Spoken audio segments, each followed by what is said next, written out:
Hello students, सादर प्रणाम। अब हम पार्ट 2 पर पहुंच गए इस चैप्टर के, जिसका नाम है the making of nationalism in Europe. इसमें जो हम फर्स्ट क्वेश्चन पढ़ेंगे वो हमारा क्वेश्चन आएगा कि यूरोप में क्या क्या प्रॉब्लम्स थी, जबकि हम यूरोप में कौन सी स्पिरिट क्रिएट करना चाहते थे नेशनलिज्म की। अब फर्स्ट पॉइंट इसका समझने की कोशिश कीजिएगा। उस समय जर्मनी, इटली, स्विट्ज़रलैंड किस चीज़ में डिवाइडेड थे? अलग अलग किंगडम्स में, डचीज़ में और कैंटोन्स में। ये तो दोनों हमारी सल्तनतें होती हैं। कैंटोन मिलिट्री एरिया को बोलता है, जिनके रूलर्स के पास अपनी ऑटोनोमस टेरिटरीज थी। ऑटोनोमस मीन्स जिन पे वो खुद ब खुद रूल करते थे। सेकेंड पॉइंट, जो ईस्टर्न और सेंट्रल यूरोप था वो ऑटोक्रेटिक मोनार्चीज के कंट्रोल में था। इसको आप सेकेंड पॉइंट बनाइएगा। थर्ड पॉइंट, उनकी टेरिटरीज में तरह तरह के लोग रहते थे, वो मतलब तरह तरह के लोग थे। फोर्थ पॉइंट, लोगों का मानना था उनकी कोई भी एक कलेक्टिव आइडेंटिटी नहीं है या कोई भी एक कॉमन कल्चर नहीं है जिससे वो कभी भी एक साथ जुड़ नहीं सकते थे। फिफ्थ पॉइंट आप बनाइएगा, वो अलग अलग तरह की भाषाएं बोलते थे, अलग अलग ग्रुप्स को बिलोंग करते थे। तो ये ओवरऑल आपका क्या बन जाएगा, एक पर्टिकुलर क्वेश्चन बन जाएगा। What were the problems in the making of nationalism in Europe. एक बार आप चाहेंगे तो दोबारा स्टडी कर सकते हैं। अब हम जब आगे बढ़ेंगे तो इसमें हम इसे एक एग्जाम्पल से समझेंगे। एग्जाम्पल हम कौन सी सल्तनत का लेंगे? It will be known as the Habsburg empire. इसकी सबकी मैंने एक पहचान बना रखी है, बहुत ज़बरदस्त। आप समझिएगा, जो हैब्सबर्ग एम्पायर थी वो किसके ऊपर रूल करती थी? ऑस्ट्रिया हंगरी पर रूल करती थी। और ये अलग अलग तरह के रीजन्स और अलग अलग तरह के लोगों का एक टुकड़ा थी। ये आपका बोर्ड में भी आ सकता है क्वेश्चन। अब इसको एक पहचान बनाकर याद कर सकते हैं हम। देखिए, ऑस्ट्रिया के लोग हंस हंस कर क्या खा रहे थे? बर्गर खा रहे थे। क्यों खा रहे थे? क्योंकि वो बहुत ज़्यादा भूखे लोग थे। देखो दोबारा समझिए, हंस हंस कर बर्गर ऑस्ट्रिया के लोग खा रहे थे क्योंकि वो भूखे या हंगरी लोग थे। बर्गर खाने के बाद वो मैच खेलने के लिए एल्पाइन पर चले गए। एल्पाइंस पे मैच खेलने के लिए उन्होंने अपने टायर्स को रोल किया। मैच किसने खेला? ऑस्ट्रिया ने खेला। 10-10 बच्चों ने लैंड पर मैच खेला और भूमि पर भी उस समय क्या खेला गया? मैच खेला गया। जब मैच खेले तो उनके ऊपर जो बहुत शाही लोग थे, एरिस्टोक्रेट्स, कुछ जर्म्स लग गए। इसलिए वो कौन सी भाषा बोलने लगे? जर्मन भाषा बोलने लगे। ध्यान से समझिएगा इस कॉन्सेप्ट को। अब मैच खेलते खेलते समय ज़्यादा निकल चुका था। वो लोमड़ी के साथ बार में चले गए। उन्होंने वहाँ पर वाइन का यूज़ किया और जैसे ही उन्होंने वाइन पी, इनकी भाषा बदल कर क्या हो चुकी थी? It became Italian. अब वाइन पीते पीते उन्हें भूख लगी तो उन्होंने क्या किया? अपने यार से मग मांग लिया। यानी भाषा कौन सी बदल गई? It became Magyar. और जब नशा ज़्यादा हो चुका था तो उन्होंने एक दूसरे के गालों पर क्या लगानी शुरू कर दी? पॉलिश लगानी शुरू कर दी। आप चाहें तो इसे एक दो बार सुन सकते हैं। अब वहाँ पर तरह तरह के पीजेंट्स भी रहते थे। इसकी भी एक पहचान बनाने की कोशिश करते हैं। सारे पीजेंट्स कहाँ पर रहते थे? भूमि पर रहते थे, भूमियंस थे। कुछ बहुत स्लो चलते थे भूमि पर, वो स्लोवैक्स थे। कुछ जो स्लो वैन चलाने वाले थे वो ओला वाली कार भी कर लेते थे। स्लोवेनियंस कार्नियोला में थे। कार में बैठकर वो अखरोट खाते थे और साथ में वो रूमोन्स का क्या करते थे? यानी अफवाहों का ट्रांसपोर्टेशन करते थे, यानी ट्रांसिल्वेनिया। एक बार आप ध्यान से सुनेंगे तो आपको ये याद हो जाएगा। एक चीज उनमें कॉमन थी। वो क्या चीज कॉमन थी? Common allegiance to their emperor, यानी उनका जो महाराजा था वो सेम। अब हम चैप्टर में आगे बढ़ेंगे तो हमारे पास दो तरह के लोग आएंगे। एक एरिस्टोक्रेसी आएगी and the other will be the new middle class. लेकिन ये क्लास बाद में डेवलप होगी। फिलहाल हम दो तरह के लोगों के बारे में बात करेंगे। कुछ एरिस्टोक्रेट्स थे and majority were the peasants. तो पहले हम किसके बारे में समझेंगे? एरिस्टोक्रेट्स। सोशली और पॉलिटिकली जो लैंडेड एरिस्टोक्रेसी थी, ये सबसे डोमिनेंट या सबसे पावरफुल क्लास थी उस समय कॉन्टिनेंट की। फर्स्ट पॉइंट, ये कहीं पर भी रहते थे, लेकिन ये क्या करते थे, मिलजुल कर रहते थे। इनका एक कॉमन तरीका था, despite there regional divisions. Third point, इनके पास बड़े बड़े क्या होते थे, स्टेट्स होते थे। कंट्री साइड मीन्स विलेज में, और शहरों में बड़े बड़े घर हुआ करते थे। फोर्थ पॉइंट, अपने को सुपीरियर दिखाने के लिए डिप्लोमेसी के पर्पज से ये कौन सी भाषा बोला करते थे, they used to speak the French language. और मुझे सबसे अच्छा ये लगा, इनकी फैमिलीज एक दूसरे से टाइड अप होती थी बाय द मैरिजेबल लिंक। शायद आज के तरह नहीं होता होगा कि लड़की अमीर और लड़का गरीब हो, लेकिन मेन बात क्या थी, 6 पॉइंट में इनका नंबर काफ़ी कम होता था। अमीरों का नंबर हमेशा कम होता है। तो ये हमारे सारे पॉइंट्स इसके बारे में थे, एरिस्टोक्रेट्स। अब हम बात करेंगे पीजेंट्स की। यहाँ से जो पीजेंट्स थे वो मेजॉरिटी ऑफ द पॉपुलेशन बनाते थे, और वो टेनेंट्स थे। टेनेंट्स का मतलब किराएदार थे या छोटे मोटे ज़मीनों के मालिक थे। और उसमें से ईस्टर्न और सेंट्रल यूरोप में कुछ कौन थे, सर्व्स भी थे। सर्व्स कौन होते हैं, अगर आपको याद हो, जो गुलाम ज़मीन के साथ बिकते थे। अगर ज़मीन का ट्रांसफ़र होता था दूसरे के पास, तो उनका भी ट्रांसफ़र होता है।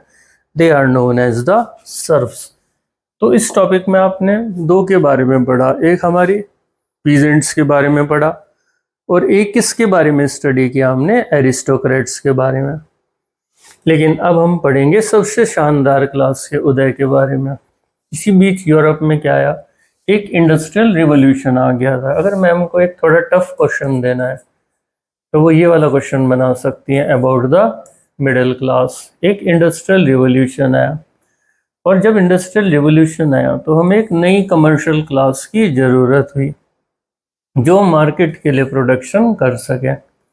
धीरे धीरे इंडस्ट्रियलाइजेशन कहाँ पर स्टार्ट हुआ, इंग्लैंड में। कब स्टार्ट हुआ, ये 1 मार्क्स में भी याद रखिए, second half of the 18th century. धीरे धीरे फिर फ्रांस में पहुंचा, जर्मनी में पहुंचा। तो जब ये रिवॉल्यूशन आया तो एक नए सोशल ग्रुप की ज़रूरत महसूस हुई। वो कौन सी पॉपुलेशन थी, वर्किंग क्लास पॉपुलेशन। इसमें मिडिल क्लास लोग भी थे, इंडस्ट्रियलिस्ट थे, बिजनेसमैन थे, प्रोफेशनल्स थे। और इनका नंबर शुरू में क्या था, इट वॉज वेरी स्मॉल। लेकिन चांस की बात है, ये पढ़े लिखे लोग थे, और पहली बार दुनिया में लोगों की आंखें खोलने का काम इन लोगों ने ही किया। इन्होंने लोगों को समझाया कि नेशंस में क्या होनी चाहिए, यूनिटी होनी चाहिए, और जो प्रिविलेजेस होती हैं दे शुड बी डेफिनेटली रिमूव्ड। तो ये सभी फैक्टर्स किसकी ग्रोथ का कारण बने, एक नई क्लास की, जो पढ़े लिखे लोगों की क्लास थे। उसको हम कौन सी क्लास बोल सकते हैं, that particular class is known as the middle class. अब हम 3 तरह का क्या स्टडी करेंगे, लिबरलिज्म स्टडी करेंगे। ध्यान से समझिएगा। सबसे पहला पॉइंट क्या कहता है, जो लिबरलिज्म है वो कौन से वर्ड से बना है, लिबर से बना है। लिबर एक लैटिन रूट वर्ड है जिसका मतलब होता है आज़ादी, आज़ादी, आज़ादी। सबसे पहले हमारे चैप्टर में कौन सा लिबरलिज्म आएगा, सोशल लिबरलिज्म आएगा। अगर आप ध्यान से पढ़ते हैं तो खुद ही सोच कर देखिए कि सामाजिक तौर पर आप क्या चाहेंगे। एक तो इंसान को क्या मिलनी चाहिए, पूरी आज़ादी मिलनी चाहिए, सभी के पास क्या होनी चाहिए, इक्वालिटी होनी चाहिए। तीसरा पॉइंट आप लिखेंगे, everybody should get the rights. फिर हमारा कौन सा लिबरलिज्म स्टार्ट हो जाएगा, पॉलिटिकल लिबरलिज्म। इसके पॉइंट केयरफुली समझिएगा। सबसे पहला पॉइंट, गवर्नमेंट किसके कंसेंट से बने, मीन्स परमिशन से, by the permission of the people. Second point, वो किसका खात्मा करना चाहते थे, aristocracy and all the privilege, autocracy Raja type लोग। उनकी एक डिमांड थी, वो क्या चाहते थे, दे सर्टेनली वांटेड अ कॉन्स्टिट्यूशन। और फोर्थ नंबर पर वो एक रिप्रेजेंटेटिव गवर्नमेंट चाहते थे, इसमें क्या होनी चाहिए थी, एक पार्लियामेंट होनी चाहिए थी। और फाइनली उनकी क्या डिमांड थी, that everybody should get the right to property, because all the property before that was belonging to the state. तो इस पैरा में हमने दो तरह के लिबरलिज्म्स को स्टडी किया। एक हमने कौन से लिबरलिज्म को स्टडी किया, that is known as the political liberalism, और दूसरा हमने कौन सा लिबरलिज्म स्टडी किया, this is known as the social liberalism. अब हम आगे बढ़ते हैं चैप्टर में, तो ये क्वेश्चन पर पहुंचेंगे जो थोड़ा आउट ऑफ द लीग सा लगता है, बीच में पता नहीं कहाँ सा आ गया। क्वेश्चन थोड़ा सा टिपिकल लगेगा। उस समय सबके लिए क्या कही गई थी, इक्वलिटी बिफोर द लॉ, कानून की नज़रों में सब इक्वल हैं, लेकिन ये किस पे अप्लाई नहीं होता था, सफरेज पर, मींस राइट टू वोट पर ये चीज़ एप्लीकेबल नहीं थी। क्यों नहीं थी, इसका एग्जाम्पल हम फ्रांस से समझेंगे। फ्रांस में दुनिया का सबसे पहला पॉलिटिकल एक्सपेरिमेंट माना जाता है, जहाँ पर लोगों को क्या मिला था, राइट टू वोट मिला। लेकिन अगर कानून की नज़रों में सब इक्वल हैं तो everybody should get the right to vote. लेकिन अगर आपको याद हो कुछ 9th का, फ्रांस में खाली राइट टू वोट किसको मिला, exclusively to property owing man, और मैन विदाउट प्रॉपर्टी, और मैन को एक्सक्लूड। दो बातें और रखी गई थी, वो मैन कितने साल से ऊपर के होने चाहिए थे, 25 साल से ऊपर के, या फिर उसको किस में होना चाहिए था, in the highest category of the tax payers. तो कुछ लोगों को उन्होंने, बाकी लोग मैन को और वुमेन को वो अधिकार नहीं दिया। फिर थोड़े समय के लिए कौन से क्लब्स का रूल है, जैकोबियन, मैक्सिमिलियन जिसका लीडर था, सभी मैन को अधिकार मिला, लेकिन इस बार 21 साल से ऊपर के मैन। नेपोलियन आया, फिर उसने फिर दोबारा उन सब के अधिकार छीने, वुमेन को माइनर बना दिया। वो किसकी अथॉरिटी में काम करती थी, फादर्स एंड द हस्बैंड। तो क्या किया होगा वैसे इन लोगों ने, बेटे जो वुमेन थी और नॉन प्रॉपर्टीड मैन थे, वो किस चीज़ के लिए संघर्ष करते रहे इस पीरियड में, वोटिंग के लिए संघर्ष करते रहे, but they didn't get the right to vote. इसलिए कॉन्ट्राडिक्शन से भरा हुआ है। अब हम तीसरा लिबरलिज्म पढ़ेंगे, जिसको क्या कहा जाता है, this particular liberalism will be called as the economic liberalism. अब इकोनॉमिक लिबरलिज्म का मतलब समझेंगे। इकोनॉमिक आर्थिक होता है कि मार्केट्स पूरी तरह से क्या होने चाहिए, they should be free, state impose restrictions हटनी चाहिए, जो किस पे लगती हैं, on the movements of the goods and the capital. दो बातें आपसे मैं यहीं क्लियर कर देता हूँ। वो पूरी तरह से किसको ख़त्म करना चाहते थे, ट्रेड बैरियर्स को या टैरिफ्स को जो लगते थे in the movement of the goods. वो यूनिफॉर्म किस चीज़ का चाहते थे, वो यूनिफॉर्म वेट्स एंड मेजर्स चाहते थे, नाप तोल एक जैसा होना चाहिए। उनकी तीसरी डिमांड क्या रहेगी, यूनिफॉर्म करेंसी रहेगी, जो आगे क्लियर हो गया हमें। अब हम एक एग्जांपल से समझेंगे। नेपोलियन ने कितने टुकड़े कर दिए थे, अगर आपको याद हो, उस रीजन के पूरे टोटल 39 टुकड़े कर दिए थे उसने फ्रांस के। अब हर रीजन के साथ क्या प्रॉब्लम थी, उनके पास अपनी करेंसी थी, अपने वेट्स और मेजर्स थे। वही मैंने पीछे डिमांड डिस्कस कर दी है, सबसे मेन वही रहेंगी। सपोज करें आप एक मर्चेंट है, 1833 की बात है, आप हैम्बर्ग से कहाँ पर जा रहे हैं, you were travelling to Nuremberg. आपको रास्ते में कितने बैरियर्स मिलेंगे, 11 कस्टम बैरियर, हर एक पे कितना टैक्स देना होगा, 5%। कैलकुलेशन कीजिए, 5 × 11 55% तो आपका किस में चला जाएगा, इन ट्रेड बैरियर्स में। दूसरी बात, ड्यूटीज किसके हिसाब से लगती थी, नापतोल के हिसाब से लगती थी, और हर इलाके का नापतोल अलग अलग था। इसमें हमें चौथी बात, बहुत सारी टाइम कंज्यूमिंग कैलकुलेशंस लग जाते थे। ऊपर से हर बार क्या बदलनी पड़ती थी, वहाँ पर करेंसी बदली जाती थी। तो कितनी दिक्कतें, आप सोच के देखिए, करेंसी बदले, अलग अलग तरह से नाप तोल किए जाएं, हर बार हमें क्या देने पड़ेंगे, टैक्सेस देने पड़ेंगे। अब कपड़े का ही एग्जाम्पल लीजिए, जो लेंथ लगती है कपड़े में, फ्रैंकफर्ट में 1 मीटर में 54.7, मेंस में 55.1, न्यूरेमबर्ग में 65.6, फ्राइबर्ग में क्या थी, 53.5 थी। तो इन कंडीशंस को क्या माना जाता था, सबसे बड़ी रुकावट माना जाता था इकोनॉमिक एक्सचेंज की। मुझे तो लगता नहीं कि व्यापारी इस तरह से प्रॉपर तरीके से क्या कर पाएगा, व्यापार कर पाएगा। तो ये सबसे बड़ी डिमांड थी नई कमर्शियल क्लासेस की, ये ऑब्स्टेकल्स रिमूव कर दी जाएं। और एक ऐसा सिस्टम बनाया जाए जो एक यूनाइटेड इकोनॉमिक टेरिटरी हो, आसानी से मूवमेंट होना चाहिए, goods, people and the capital. इसके लिए कस्टम यूनियन बनाएगी। कस्टम यूनियन, कस्टम उसी डिपार्टमेंट को बोलते हैं जो किसको चेक करता है, movement of the goods in capital, चाहे वो दो कंट्रीज के बीच में हो, दो स्टेट्स के बीच में। इसका नाम उन्होंने क्या रखा, ज़लवरिन रखा। इनिशिएटिव किसने लिया, किंग ऑफ प्रूशिया ने लिया। इन्होंने सारे ट्रेड बैरियर्स को हटा दिया। आप मेरे घर हैं, मैं आपके घर आऊँगा, कोई भी टैक्स नहीं लगेगा। नंबर ऑफ करेंसीज को इन्होंने घटाकर 30 से कितना कर दिया, 2 कर दिया।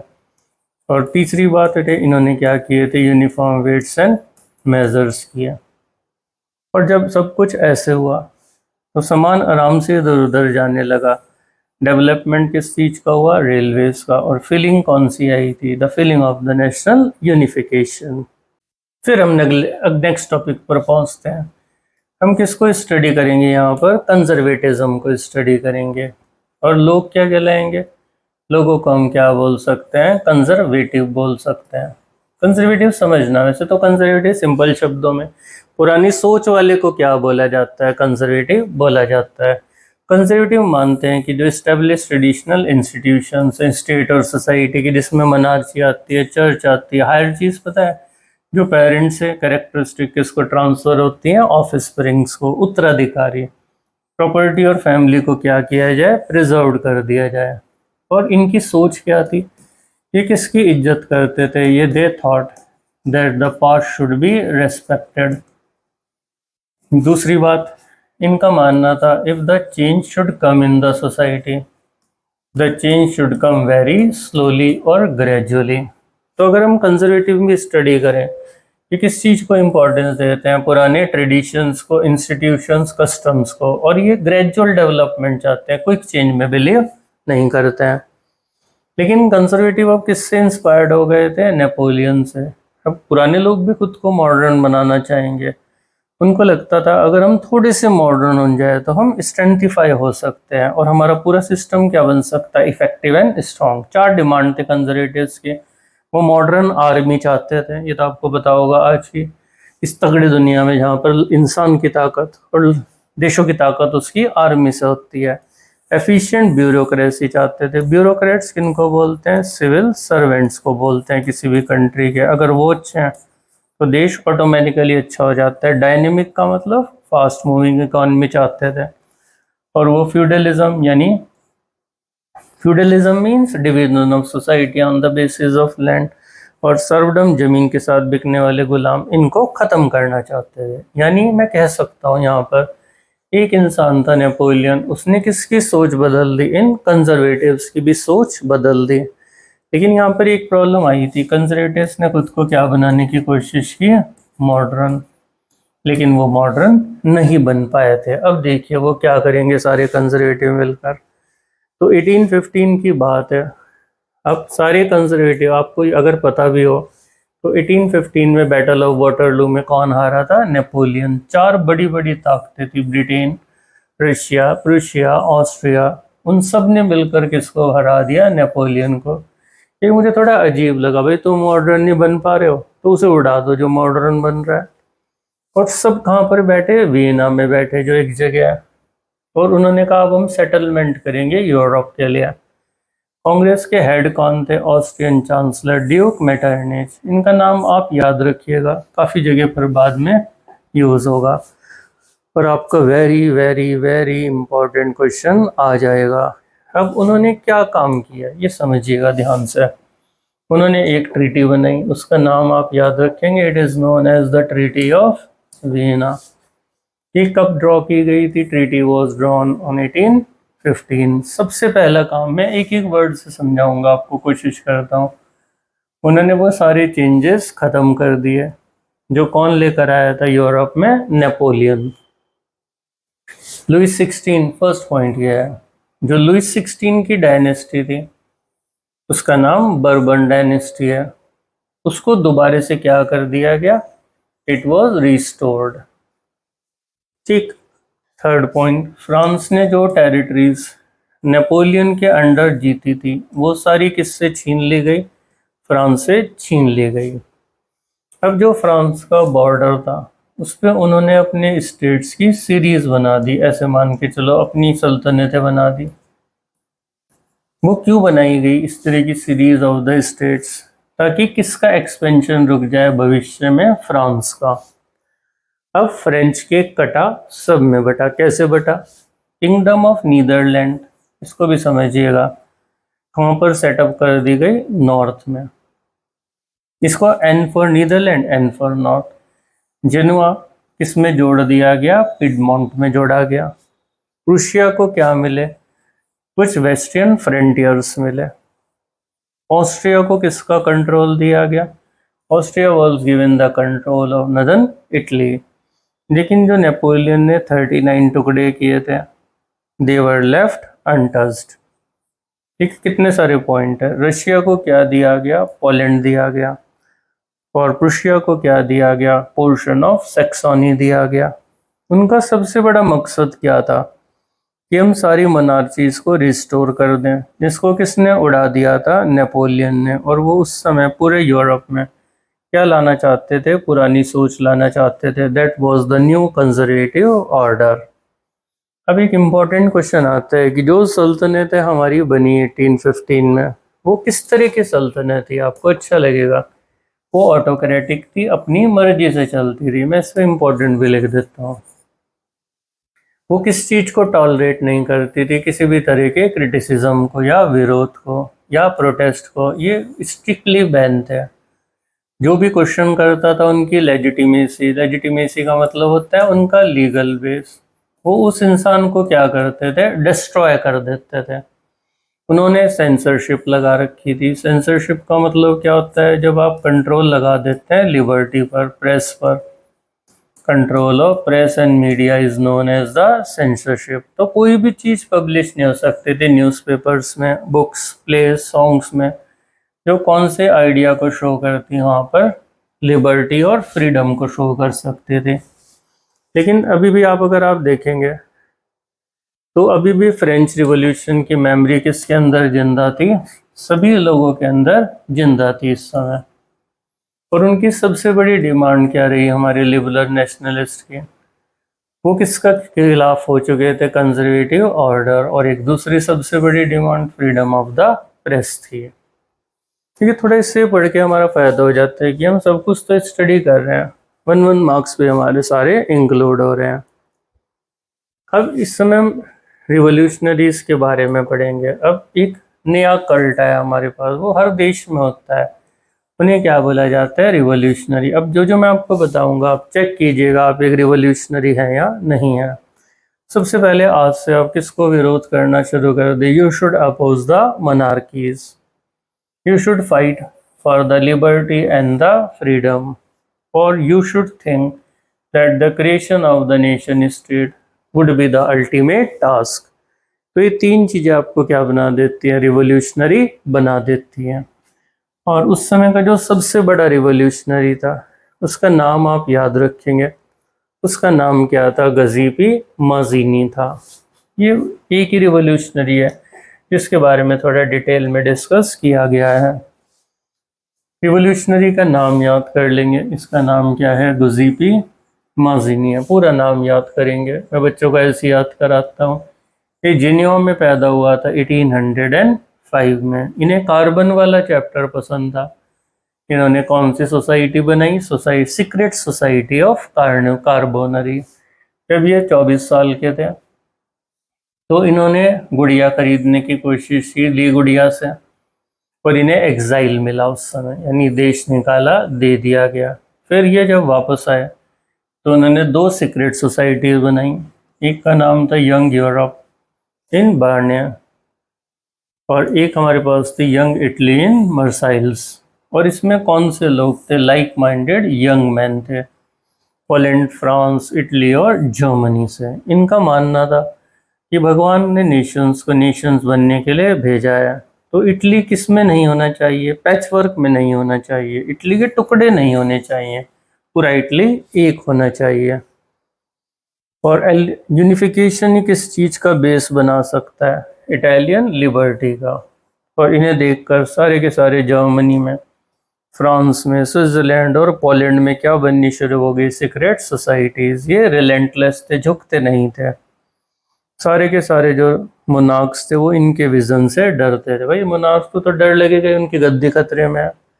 और इसीलिए मेटरनिच ने उनके लिए कमेंट मारा। क्या कमेंट मारा? He is the most dangerous enemy of our social order. क्योंकि अगर उस समय राजाओं के खिलाफ कोई इंसान पक्के तौर पर खड़ा हुआ था तो वो कौन था? मेटरनिच था। Hope this part is clear to you. Thank you very much.